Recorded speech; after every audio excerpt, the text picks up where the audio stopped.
فصل فی الصریح والکنایتی، یہ فصل ہے صریح اور کنایہ کے بیان میں۔ الصریح لفظ یکون المراد به ظاہرا، صریح ایسا لفظ ہے جس کی مراد ظاہر ہو۔ صریح ہر وہ لفظ ہے جس کا معنی اور مفہوم ظاہر ہو۔ کقولہ بعت واشتریت، جیسے کہنے والے کا قول، جیسے اس شخص کا قول کہ بعت میں نے بیچا، واشتریت اور میں نے خریدا، تو بعت کا معنی بھی ظاہر ہے اور اشتریت کا معنی بھی ظاہر ہے۔ وامثالہ، اور اس جیسے دوسرے الفاظ۔ وحکمہ انہ یوجب ثبوت معناہ بأی طریق کان من اخبار او نعت او نداء، ومن حکمہ انہ یستغنی عن النیۃ۔ اب یہاں سے صریح کا حکم بیان فرما رہے ہیں کہ صریح کا حکم یہ ہے انہ یوجب ثبوت معناہ، کہ وہ اپنے معنی کے ثبوت کو واجب کرتا ہے، بأی طریق کان، وہ جس طریقے پر بھی ہو، یعنی کلام میں جس طریقے سے بھی آئے، کان من اخبار، خبر کے طور پر ہو، او نعت، یا صفت بن کر، او نداء، یا ندا کے طور پر۔ ومن حکمہ انہ یستغنی عن النیۃ، اور صریح کے حکم میں سے یہ بھی ہے انہ یستغنی عن النیۃ، کہ صریح جو ہے وہ نیت سے بے نیاز ہوتا ہے۔ یستغنی وہ بے نیاز ہوتا ہے، عن النیۃ نیت سے، یعنی صریح کے اندر نیت کی ضرورت نہیں ہوتی۔ وعلی ھذا قلنا، اور اسی بنا پر ہم نے کہا، یعنی کہ صریح جو ہے، صریح کے اندر نیت کی حاجت نہیں ہوتی، اسی بنا پر ہم نے کہا اذا قال لامرأته انت طالق او طلقتك او یا طالق یقع الطلاق نوى به الطلاق او لم ينوي، کہ جب کسی شخص نے اپنی زوجہ یعنی اپنی بیوی سے کہا انت طالق، تو طلاق والی ہے، او طلقتك، یا میں نے تجھے طلاق دی، او یا طالق، یا او طلاق والی، یقع الطلاق، طلاق واقع ہو جائے گی، نوى به الطلاق او لم ينوي، خاوند نے طلاق کی نیت کی ہو، او لم ينوي، یا نیت نہ کی ہو۔ وَقَذَا لَوْ قَالَ لِعَبْدِهِ، اور اسی طرح اگر کسی شخص نے یعنی آقا نے لعبدہ اپنے غلام سے کہا، مولا نے اپنے غلام سے کہا انت حر، تو آزاد ہے، او حررتک، یا میں نے تجھے آزاد کیا، او یا حر، یا یہ کہا او آزاد ندا کے طور پر، تو غلام آزاد ہو جائے گا، خواہ آزادی کی نیت کی ہو یا نہ کی ہو۔ اور صریح کا حکم یہ بھی ہے کہ یہ نیت سے بے نیاز ہوتا ہے، یعنی متکلم نیت کرے یا نہ کرے، صریح کا معنی ثابت ہو جائے گا۔ جیسے کوئی شخص کہتا ہے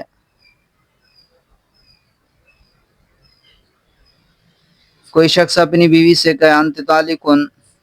بصورت صفت انت طالق، یا بصورت خبر طلقتک، کہ میں نے تجھے طلاق دی، یا بصورت ندا یا طالق کہے، تینوں صورتوں میں طلاق واقع ہو جائے گی، خاوند اسے طلاق کی نیت کرے یا نہ کرے، طلاق واقع ہو جائے گی، اس لیے کہ طلاق جو ہے، لفظ طلاق یہ صریح ہے اور یہ اپنے معنی کے ثبوت کو واجب کرتا ہے۔ اسی طرح مولا نے اپنے غلام سے بصورت صفت انت حر یہ کہا، یا بصورت خبر حررتک کہا، یا بصورت ندا یا حر کہا،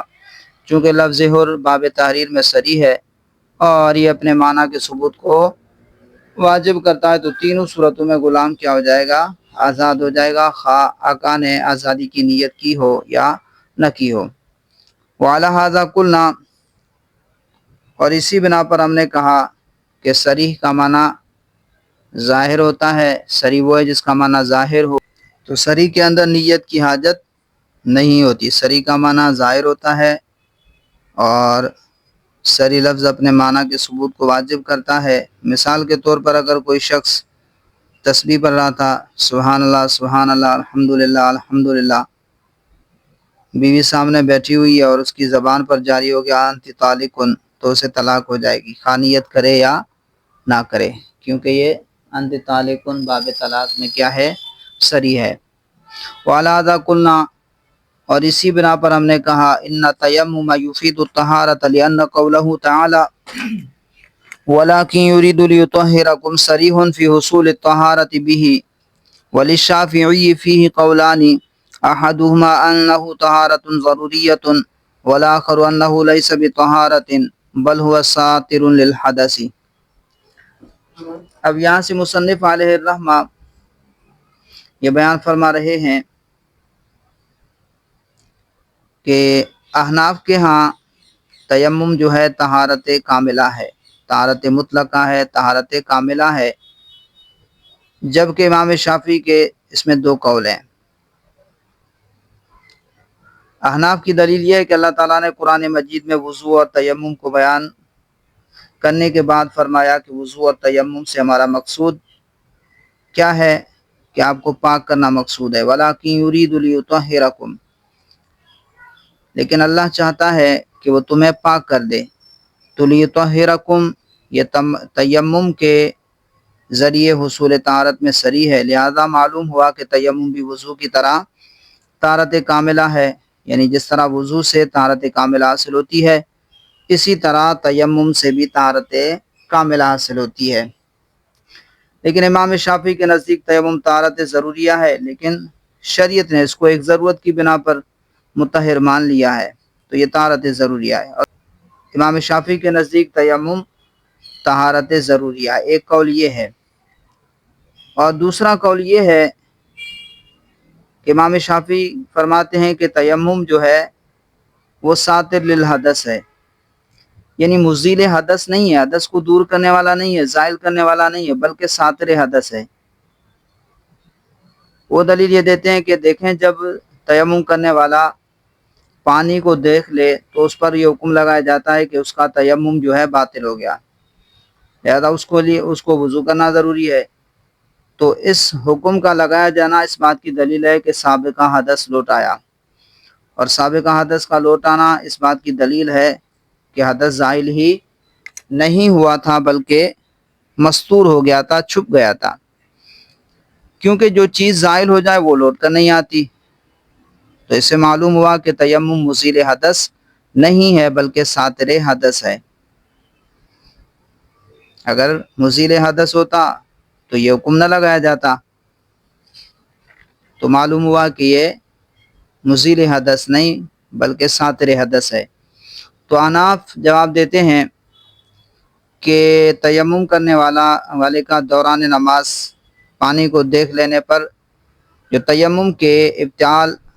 کا حکم لگایا جاتا ہے اور وضو کرنے کا حکم لگانا اس بنا پر نہیں ہے کہ تیمم حدث کو زائل نہیں کرتا بلکہ صرف ساتر حدث ہے، بلکہ اسی بنا پر ہے کہ جس طرح ابتداءً تیمم کے جواز کے لیے پانی کے استعمال پر قدرت نہ ہونا شرط ہے، اسی طرح ابقاءً بھی تیمم کے جواز کے لیے پانی کے استعمال پر قدرت کا نہ ہونا شرط ہے۔ تو جب پانی مل گیا، اب پانی کے استعمال پر قدرت کا نہ ہونے کی جو شرط ہے وہ ختم ہو گئی، مفقود ہو گئی۔ تو جب شرط ختم ہو گئی تو مشروط بھی جو ہے وہ مفقود ہو گیا، شرط مفقود ہو گئی تو مشروط بھی مفقود ہو گیا۔ تو شرط کے نہ پائے جانے کی بنا پر تیمم باطل ہوا، نہ کہ اس بنا پر کہ تیمم جو ہے مزیل حدث نہیں ہے بلکہ ساتر حدث ہے، اس وجہ سے نہیں، بلکہ شرط کے نہ پائے جانے کی وجہ سے۔ جب شرط مفقود ہو گئی تو مشروط بھی مفقود ہو گیا۔ وعلی ھذا قلنا، اور اسی بنا پر ہم کہتے ہیں ان تیمم یفید الطہارۃ، کہ بے شک تیمم جو ہے طہارت کا فائدہ دیتا ہے، یعنی طہارت کاملہ ہے، کامل طہارت کاملہ کا فائدہ دیتا ہے۔ لأن قولہ تعالی، اس لیے کہ اللہ تبارک و تعالی کا فرمان ہے وَلَٰكِن يُرِيدُ لِيُطَهِّرَكُمْ، لیکن اللہ ارادہ فرماتا ہے کہ وہ تمہیں پاک کر دے، صریح فی حصول الطہارۃ بہ، تیمم کے ساتھ حصول طہارت میں سریحن یہ سری ہے، لیطہرکم یہ کیا ہے؟ سری ہے تیمم کے ساتھ حصول طہارت میں۔ وللشافعی فیہ قولان اور امام شافعی کے اس میں دو قول ہیں، احدہما ان دو میں سے پہلا، ان دو میں سے ایک، انہ طہارت ضروریت کہ تیمم جو ہے طہارت ضروریہ ہے۔ دو قول ہیں، دو میں سے ایک یہ ہے کہ تیمم طہارت ضروریہ ہے، والآخر اور دوسرا قول انہ لیس بطہارت بل هو ساطر للحدث کہ تیمم جو ہے طہارت نہیں ہے، طہارت ہے ہی نہیں، بل هو ساطر للحدث بلکہ وہ حدث کو چھپانے والا ہے۔ ہمارے نزدیک طہارت کاملہ ہے اور امام شافعی کے نزدیک ساتر للحدث ہے، طہارت کاملہ نہیں۔ وعلی ھذا یخرج المسائل علی المذہبین اور اسی اختلاف پر تخریج کی گئی ہے مسائل کی علی المذہبین دونوں مذہبوں پر، دونوں مذہبوں پر کئی مسائل کا حکم نکالا جاتا ہے۔ من جوازہ قبل الوقت یعنی تیمم کا جائز ہونا قبل الوقت وقت سے پہلے، تیمم کا جائز ہونا وقت سے پہلے۔ ہمارے نزدیک وقت سے پہلے تیمم کرنا جائز ہے، جبکہ امام شافعی کے نزدیک وقت سے پہلے تیمم کرنا جائز نہیں۔ ہماری دلیل کہ تیمم وضو کی طرح طہارت کاملہ ہے، تو جس طرح وضو وقت سے پہلے جائز ہے، اسی طرح وقت سے پہلے تیمم کرنا بھی جائز ہے، جبکہ امام شافعی کی دلیل یہ ہے کہ تیمم طہارت ضروریہ ہے، اور وہ ضرورت کیا ہے؟ فرض کی ادائیگی ہے، اور یہ ضرورت وقت آنے کے بعد ثابت ہوتی ہے، نہ کہ وقت سے پہلے۔ لہذا تیمم بھی وقت کے بعد کرنا جائز ہوگا، وقت سے پہلے تیمم کرنا جائز نہیں ہوگا۔ من جوازہ قبل الوقت یعنی تیمم کا جائز ہونا وقت سے پہلے، واداء الفرضین بتیمم واحد اور ایک تیمم کے ساتھ دو فرضوں کو ادا کرنا۔ ہمارے نزدیک ایک تیمم سے کئی فرائض ادا کر سکتے ہیں، جبکہ امام شافعی کے نزدیک ایک تیمم سے صرف ایک فرض ادا کر سکتے ہیں۔ ہماری دلیل وہی ہے کہ یہ تیمم وضو کی طرح طہارت کاملہ ہے، تو جس طرح ایک وضو سے کئی فرائض ادا کر سکتے ہیں، اسی طرح تیمم سے بھی کئی فرائض ادا کر سکتے ہیں، جبکہ امام شافعی کے نزدیک تیمم طہارت ضروریہ ہے، تو ایک فرض کی ادائیگی سے ضرورت پوری ہو جاتی ہے، لہذا دوسرے فرض یعنی نئی ضرورت کے لیے نیا تیمم کرنا پڑے گا۔ واداء الفرضین بتیمم واحد اور دو فرضوں کا ادا کرنا ایک ہی تیمم کے ساتھ ہمارے نزدیک جائز ہے، امام شافعی کے نزدیک جائز نہیں۔ وامامۃ المتیمم للمتوضئین اور تیمم کرنے والے کا وضو کرنے والوں کی امامت کرانا ہمارے نزدیک جائز ہے اور شوافی کے نزدیک جائز نہیں۔ ہماری وہی دلیل ہے کہ تیمم کرنے والا وضو کرنے والوں کی امامت کرا سکتا ہے، لیکن امام شافعی کے نزدیک تیمم کرنے والا وضو کرنے والوں کی امامت نہیں کر سکتا۔ ہماری دلیل یہ ہے کہ وضو کی طرح طہارت کاملہ ہے، تو تیمم کرنے والا اور وضو کرنے والے دونوں طہارت میں برابر ہیں، لہذا ایک دوسرے کے امام بن سکتے ہیں، جبکہ امام شافعی کی دلیل یہ ہے کہ تیمم طہارت ضروریہ ہے اور وضو طہارت کاملہ ہے، اور طہارت ضروریہ ضعیف ہوتی ہے اور طہارت کاملہ قوی ہوتی ہے، پس ضعیف طہارت والا قوی طہارت والے کی امامت نہیں کر سکتا۔ وامامۃ المتیمم للمتوضئین وجوازہ بدون خوف تلف النفس او العضو بالوضوء وضو کے ساتھ جان یا عضو کی ہلاکت کے خوف کے بغیر تیمم کا جائز ہونا، وضو کے ساتھ جان یا عضو کی ہلاکت کے خوف کے بغیر تیمم کا جائز ہونا۔ ہمارے نزدیک صرف بیماری کے بڑھ جانے کا خوف ہو تو بھی تیمم کرنا جائز ہے، خواہ جان یا عضو کے جانے کا خوف ہو یا نہ ہو، صرف بیماری بڑھنے کا خوف ہے تو بھی تیمم جائز ہے۔ اسی طرح بیمار نہیں ہے لیکن اتنی سخت سردی ہے کہ وہ جانتا ہے کہ اگر میں نے وضو پانی میں ہاتھ بھی ڈالا، وضو کیا تو میں بیمار پڑ سکتا ہوں، تو بھی اس کے لیے جائز ہے کہ وہ تیمم کرے۔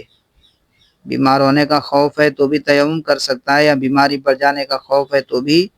تیمم کر سکتا ہے، خواہ جان یا عضو کے جانے کا خوف ہو یا نہ ہو۔ لیکن امام شافعی کے نزدیک فرماتے ہیں کہ اگر جان یا عضو کے جانے کا خوف ہو تو تیمم کرنا جائز ہے، لیکن صرف بیماری کے بڑھ جانے کا خوف، اس کے لیے تیمم کرنا جائز نہیں ہے۔ وَجَوَازِهِ لِلْعِيدِ وَالْجَنَازَةِ، اور تیمم کا جائز ہونا نماز عید اور نماز جنازہ کے لیے۔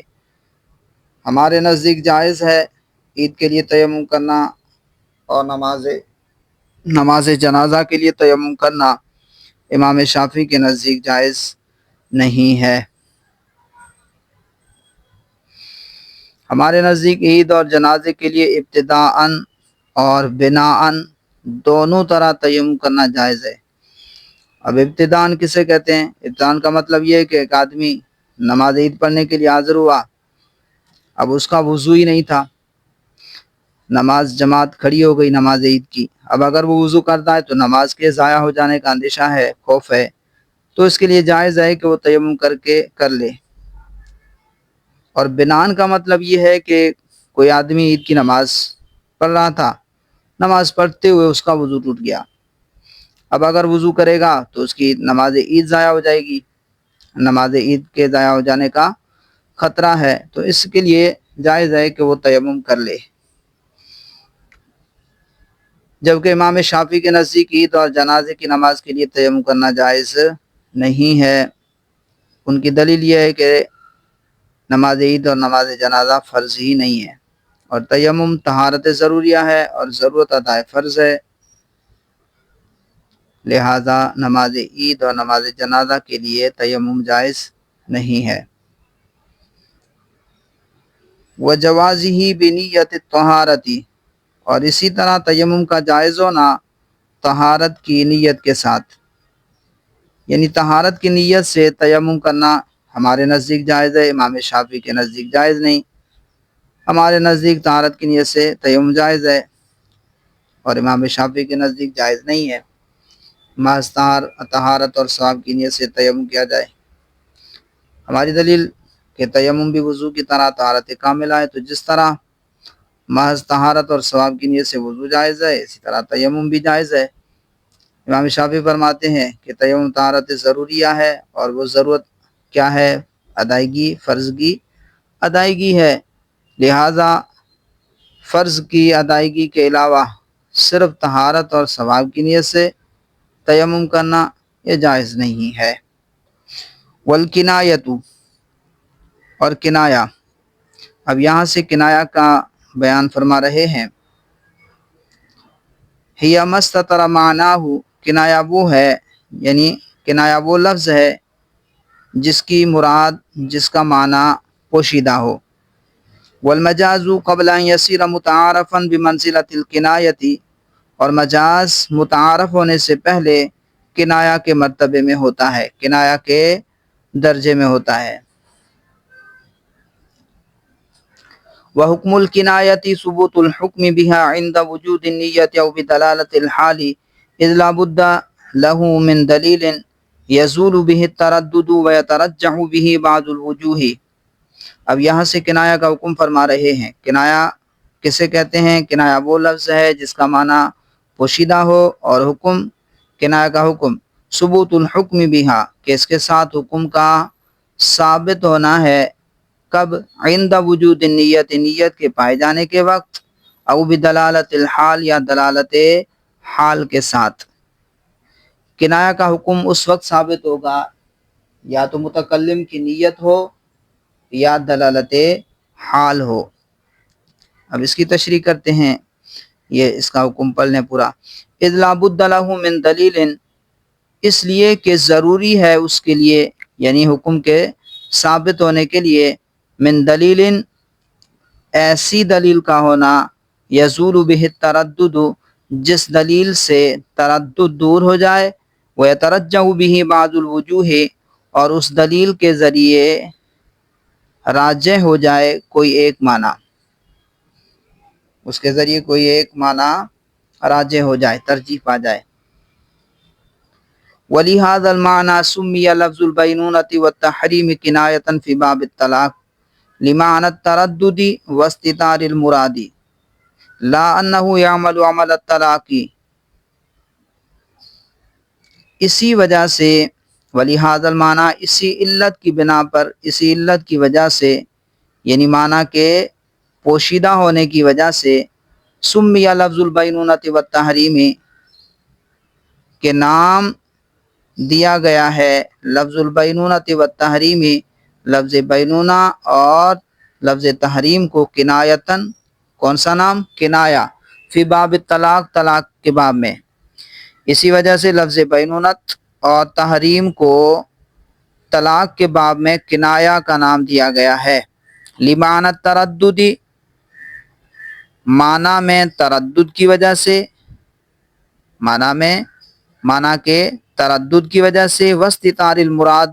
اور مراد کے پوشیدہ ہونے کی وجہ سے، لا انہ یعمل عمل الطلاق، اس وجہ سے نہیں کہ وہ طلاق والا عمل کرتے ہیں، اس وجہ سے نہیں کہ لفظ تحریم اور لفظ بینونت یہ عمل کرتے ہیں، کون سا؟ طلاق والا عمل، اس وجہ سے ان کو کنایا نہیں کہتے، بلکہ طلاق کے باب میں ان کا جو معنی ہے اور ان کی جو مراد ہے، معنی میں تردد اور مراد کے پوشیدہ ہونے کی وجہ سے ان کو طلاق کے باب میں جو ہے کنایا کا نام دیا گیا ہے، کنایا قرار دیا گیا ہے۔ کنایا کا حکم بیان کیا کہ اسے حکم اس وقت ثابت ہوگا، اس پر عمل کرنا اس وقت واجب ہوگا جب متکلم کوئی ایک معنی مراد ہونے کی نیت کر لے یا کسی ایک معنی کے مراد ہونے پر کوئی قرینہ پایا جائے۔ جیسے خاوند نے بیوی سے کہا انت بائن، تو جدا ہے، تو اس میں کئی معنی کا احتمال ہے۔ اس کا معنی یہ بھی ہو سکتا ہے تو مجھ سے جدا ہے، یعنی تجھے طلاق ہے، اور یہ معنی بھی ہو سکتا ہے تو خاندان سے جدا ہے، یا تو ظلم سے جدا ہے، یا نیکی سے جدا ہے، یا تو حسن و جمال میں جو ہے اور عورتوں سے جدا ہے۔ تو بہرحال اس میں کئی احتمال آ سکتے ہیں، تو احتمال کی بنا، کئی معنی کے احتمال کی بنا پر اس کی جو مراد ہے وہ پوشیدہ ہو گئی، لہذا اب اس سے حکم کے ثبوت کے لیے دو چیزوں میں سے ایک کا ہونا ضروری ہے، یا تو متکلم کسی معنی کے مراد ہونے کی نیت کرے، مثلا وہ طلاق کی نیت کرے تو اس لفظ کنایا سے طلاق واقع ہو جائے گی۔ تو مذاکرہ طلاق کے دوران یہ الفاظ کہتا انت بائن، تو طلاق واقع ہو جائے گی۔ تو کنایا کے ذریعے حکم کا ثبوت متکلم کی نیت اور دلالت حال میں سے کسی ایک کا محتاج ہوتا ہے، کہ کنایا میں کئی احتمال ہوتے ہیں اور کئی معنی کے احتمالات کی بنا پر اس میں تردد پیدا ہو جاتا ہے اور مراد پوشیدہ ہو جاتی ہے، اس لیے ایسی دلیل کا ہونا ضروری ہے جو تردد کو ختم کر دے اور مراد کو واضح کر دے۔ اب مصنف فرماتے ہیں کہ لفظ بینونت اور تحریم ان کو کنایا کا نام دیا گیا۔ اب یہ لفظ بینونت اس کا معنی تو ہے جدا ہونا، اس کا معنی تو ظاہر ہے جی، اور اسی طرح تحریم کا معنی حرام ہونا ہے، ان کا معنی تو بالکل واضح ہے، یہ کنایا نہیں ہے، لیکن باب طلاق میں جو ہے لفظ بینونت اور لفظ تحریم کا نام کنایا رکھا جاتا ہے، اس لیے کہ ان کے معنی میں جو ہے کئی احتمال آ جاتے ہیں، ورنہ تو انت بائن اور انت حرام یہ الفاظ اپنی ذات میں اور حقیقتاً کنایات نہیں ہیں، کیونکہ فی نفسہا یہ ظاہر المراد ہیں، فی نفسہا ان کی مراد کیا ہے؟ ظاہر ہے، ان میں کسی قسم کا ابہام نہیں۔ انت بائن تو جدا ہے، معنی ظاہر ہے اس کا، انت حرام اس کا معنی تحریم کا معنی حرام ہونا، اس کا معنی بھی ظاہر ہے، میں کسی قسم کا ابہام نہیں ہے، لیکن اس محل میں ابہام ہوتا ہے جس کے ساتھ یہ الفاظ متصل ہوتے ہیں۔ مثلا انتی بائنن کہ اپنے معنی تو واضح ہیں، لیکن عورت کے اعتبار سے اس میں ابہام ہے کہ وہ عورت کس اعتبار سے جدا ہے، خاندان کے اعتبار سے، خاون سے، یا باقی عورتوں سے حسن و جمال میں۔ تو اب اس میں جو ہے کئی احتمال آ گئے،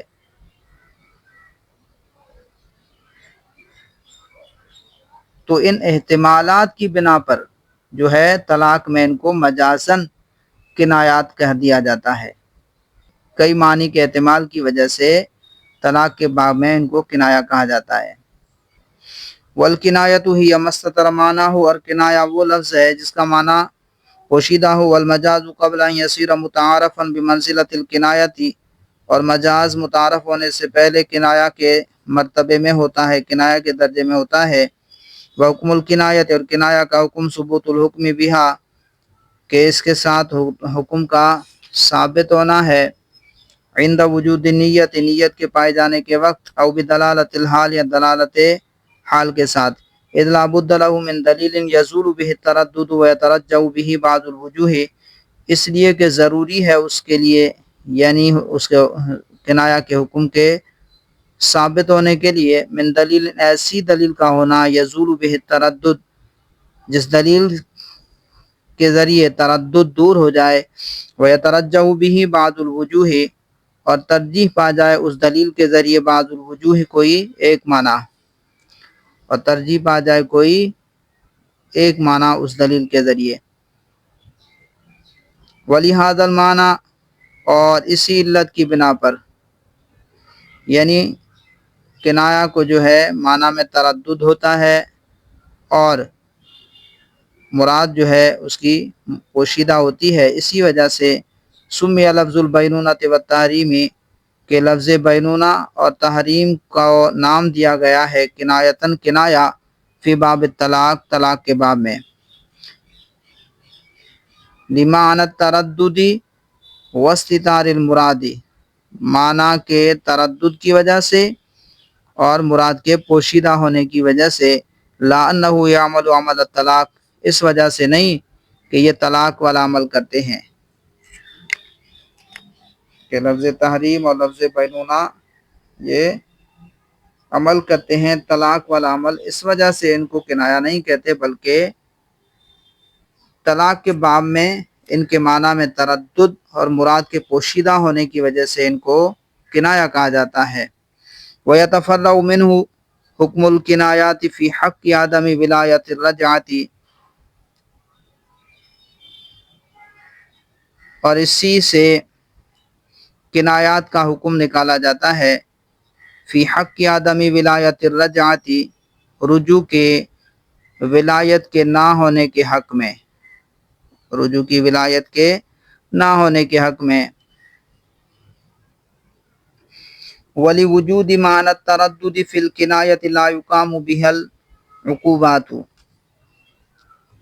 اور معنی میں تردد کے پائے جانے کی وجہ سے، فی الکنایۃ،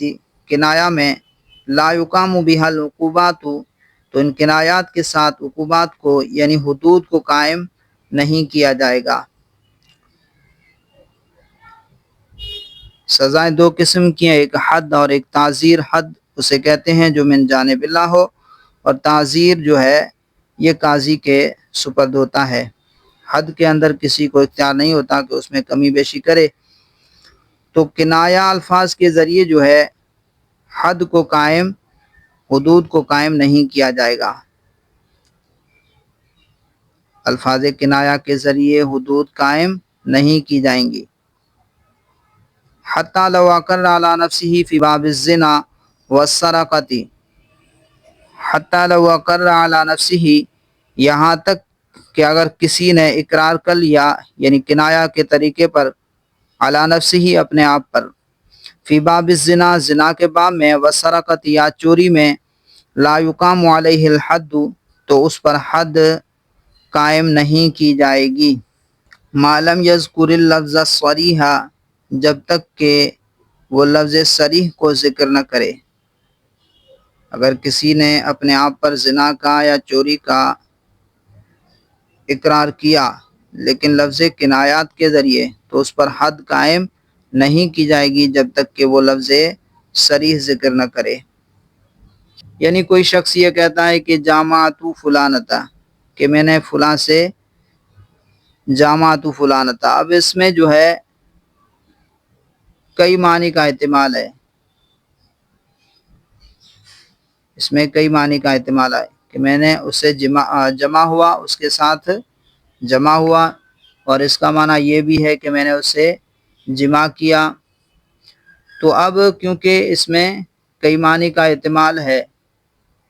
وطی کا جمع کا بھی احتمال ہے اور غیر جمع کا بھی احتمال ہے، تو متعدد معنی کے احتمال کی وجہ سے اس میں تردد پیدا ہو گیا، اور تردد کی وجہ سے اس کی مراد جو ہے پوشیدہ ہو گئی، اور مراد کے پوشیدہ ہونے کی وجہ سے اس میں ایک قسم کا شبہ آ گیا۔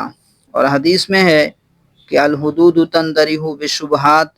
کہ حدود جو ہے شبہات کی وجہ سے ساقط ہو جاتی ہیں، تو اس میں کئی معنی کا احتمال ہے، لہذا اس پر حد قائم نہیں کی جائے گی۔ اسی طرح کوئی چوری کے باب میں یعنی اقرار کرتا ہے کہ میں نے فلاں کا مال لیا ہے،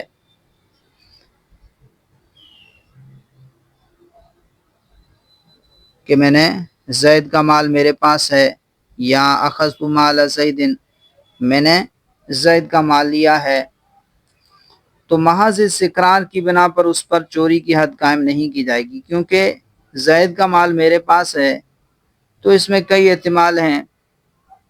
کہ آیا اس نے اس کا مال غصباً لیا ہے، یا اس کا مال امانت ہے اس کے پاس، یا بطور مبی کے لیا ہے، یا چوری کیا ہے، تو اس میں کئی احتمال ہیں، تو لہذا احتمال کی وجہ سے اس میں تردد آ گیا، اور اس کی مراد جو ہے پوشیدہ ہو گئی، اور مراد کے پوشیدہ ہونے کی وجہ سے اس میں شبہ آ گیا، پتہ نہیں کون سا ہے۔ تو حدیث شریف میں الحدود تندرع بالشبہات، ہاں اگر وہ کہتا ہے کہ سرقتو، کہ میں نے چوری کی، یا وہ کہتا ہے کہ زنیتو، میں نے زنا کیا، تو وہ جب لفظ صریح ذکر کرے گا تو اس پر حد زنا اور حد سرقہ جاری ہوگی۔ اسی طرح اگر گونگا جو ہے، گونگا اشاروں کے ذریعے کسی ایسے بات کا اقرار کرے جس کی وجہ سے حد جو ہے آتی ہے، تو اس پر بھی حد قائم نہیں کی جائے گی، کیونکہ اشارہ بھی کنایہ ہے اور اس میں بھی کئی معنی کا احتمال ہے، تو صرف اشاروں کی بنا پر اس پر حد جاری نہیں ہوگی، کیونکہ اس میں بھی کئی معنی کا احتمال ہے اور تردد آ جاتا ہے، اور اس کی مراد پوشیدہ ہے، تو اس میں شبہ آ جاتا ہے، اور شبہ کی وجہ سے حدود جو ہے وہ ساقط ہو جاتی ہیں۔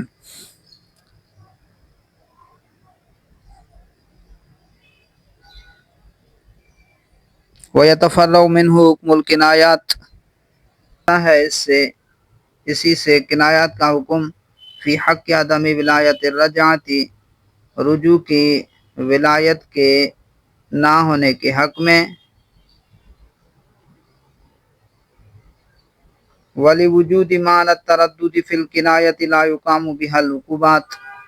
اور تردد کے معنی کے پائے جانے کی وجہ سے فی الکنایتی کنایات میں لا یقام بها العقوبات، تو کنایہ الفاظ کے ذریعے عقوبات یعنی حدود جو ہیں وہ قائم نہیں کی جائیں گی، حتی لو اقر علی نفسہ، یہاں تک کہ اگر کسی نے اقرار کیا کنایہ کے طریقے پر علی نفسہ، اپنے آپ پر، فی باب الزنا و سرقت، باب الزنا میں یا سرقہ میں یعنی چوری میں، لا یقام علیہ الحد، تو اس پر حد قائم نہیں کی جائے گی، ما لم یذکر اللفظ الصریح، جب تک کہ وہ صریح لفظ ذکر نہ کرے، ولہذا المعنی، اور اسی علت کی بنا پر یعنی معنی میں تردد کی وجہ سے، لا یقام الحد علی الاخرس بالاشارۃ، حد قائم نہیں کی جائے گی گونگے پر، بالاشارۃ اشارے کے ساتھ، ولو قذف رجلا بالزنا، اور اگر کسی نے تہمت لگائی کسی آدمی پر بالزنا زنا کی، فقال الآخر تو دوسرے نے کہا صدقت تو نے سچ کہا لا یجب الحد علیہ تو اس پر حد واجب نہیں ہوگی، لا یجب واجب نہیں ہوگی، الحد علیہ اس پر حد یعنی اس پر حد جاری نہیں ہوگی۔ ایک شخص نے دوسرے پر کو کہا کہ تو زانی ہے، اور تیسرا شخص بیٹھا ہے اس نے کہا کہ صدقت تو نے سچ کہا، تو اب اس تیسرے شخص کو صدقت کہنے کی وجہ سے اس پر حد جاری نہیں ہوگی، کیونکہ اس میں احتمال ہے کہ اس نے اس کی تصدیق کی ہو کسی دوسرے قول میں، یہ احتمال ہے کہ وہ تصدیق اس کی کر رہا ہو کسی اور بات میں، تو لہٰذا اس تیسرے شخص پر حد جاری نہیں ہوگی۔ ہاں البتہ یہ جو تہمت لگا رہا ہے یہ قاضی اس کو کہے گا کہ گواہ پیش کرو، اگر یہ گواہ پیش کر دے گا تو ٹھیک ہے، اگر گواہ نہیں پیش کرے گا تو اس پر حد قذف اس پر تو جاری ہوگی اگر گواہ پیش نہ کر سکا، لیکن وہ جو صدقت کہنے والا ہے تیسرا شخص اس پر حد قذف جاری نہیں ہوگی، کیونکہ اس میں احتمال ہے کہ ہو سکتا ہے کہ وہ اس جو تصدیق کر رہا ہے وہ کسی اور بات میں اس کی تصدیق کر رہا ہو۔ وَلَوْ قَذَفَ رَجُلًا بِالزِّنَا اور اگر کسی شخص نے دوسرے آدمی پر زنا کی تہمت لگائی، فقال الآخر صدقت اور دوسرے نے یہ کہا کہ صدقت تو نے سچ کہا، لا یجب الحد علیہ تو اس پر حد واجب نہیں ہوگی، لاحتمال التصدیق لہو اس احتمال کی وجہ سے کہ وہ اس کی تصدیق کر رہا ہو فی غیرہ قذف کے علاوہ میں، اس بات کا احتمال ہے کہ کہنے والے نے قاذف کی قذف کے علاوہ میں تصدیق کی ہو، تو اس احتمال کی وجہ سے اس صدقت کہنے والے پر حد جاری نہیں ہوگی۔